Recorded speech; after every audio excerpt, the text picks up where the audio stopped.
Cybercrime is rising significantly in Uttarakhand, said IG Nilesh Anand Barne, police headquarters spokesperson, who informed that over 25,000 complaints were reported through various channels, including more than 20,000 from the Central Cybercrime Portal.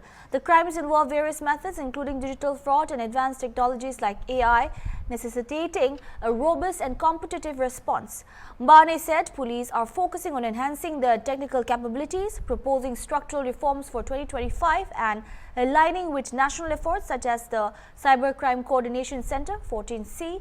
A proposed Cyber Center of Excellence in Uttarakhand will focus on research, development and training, equipping experts to tackle emerging threats like cryptocurrency fraud.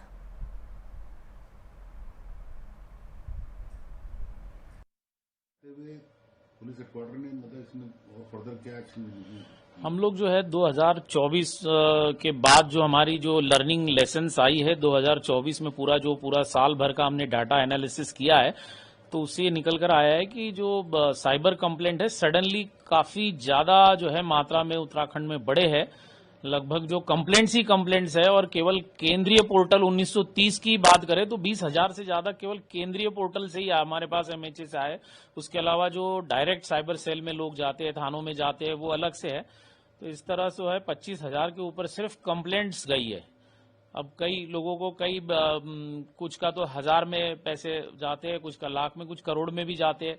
सारे type के modus operandi इस्तेमाल हो रहे हैं, नए नए प्रकार से डिजिटल अरेस्ट और जो है डीप फेक और ऐसे नए एआई इंटेलिजेंस वाले भी जो है वो इस तरह से आ रहे हैं।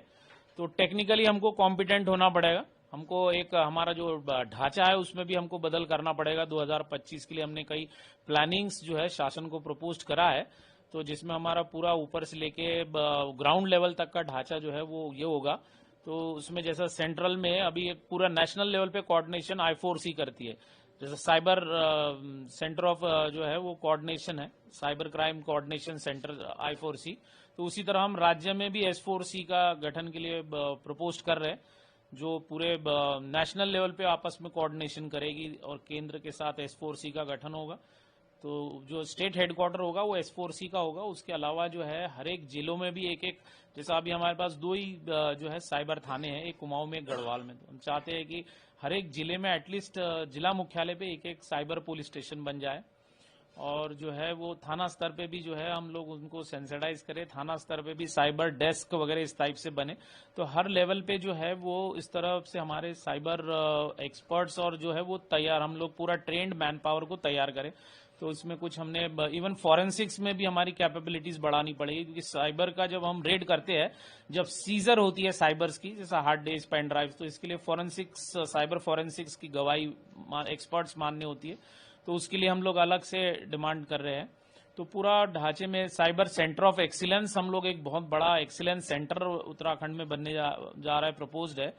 तो उसमें भी जो है हम लोग जो पूरी हमारी रिसर्च एंड डेवलपमेंट विंग होगी, ट्रेनिंग विंग होगी, जिसमें सारे जो एक्सपर्ट्स इसमें कार्य करेंगे और नए नए टाइप के जो क्राइम्स आ रहे हैं उस पर वो रिसर्च किया जाएगा और उसको कैसे वर्कआउट और क्रैक करना है उस केसेस को, क्योंकि बड़ी चुनौती है। जो इस क्षेत्र के जो अपराधी है वो बड़ी नई नई टेक्नोलॉजीज, इवन क्रिप्टो करेंसीज और वैलेट्स और बहुत सारा अलग इसमें वो इस्तेमाल हो रहा है।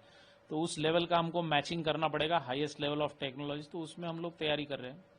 इसमें क्या पुलिस कर्मियों को भी ट्रेनिंग दी जा रही है? जो साइबर बिल्कुल लगातार जो है, जैसा जिस तरह से क्राइम पैटर्न में जो चेंज आया है, तो हमने हमारे जो ट्रेनिंग है, ट्रेनिंग हेड में भी पूरा लगातार जो है साइबर में हम लोग ट्रेन कर रहे हैं। SOPs लगातार जो है पुलिस मुख्यालय से जारी हो रही है। तो इवन हमारा जो डेस्क, फ्रंटलाइन डेस्क होता है, महिला हेल्प डेस्क थाने के ऊपर, जहां सबसे पहले जो कोई भी पीड़ित जाता है थाने में, तो उनको भी एक अलग से ट्रेनिंग दी जा रही है कि जो हमारा महिला हेल्प डेस्क है उनको अलग से, जो CCTNS के लोग हैं उनको, सभी को हम लोग साइबर की ट्रेनिंग दे रहे हैं।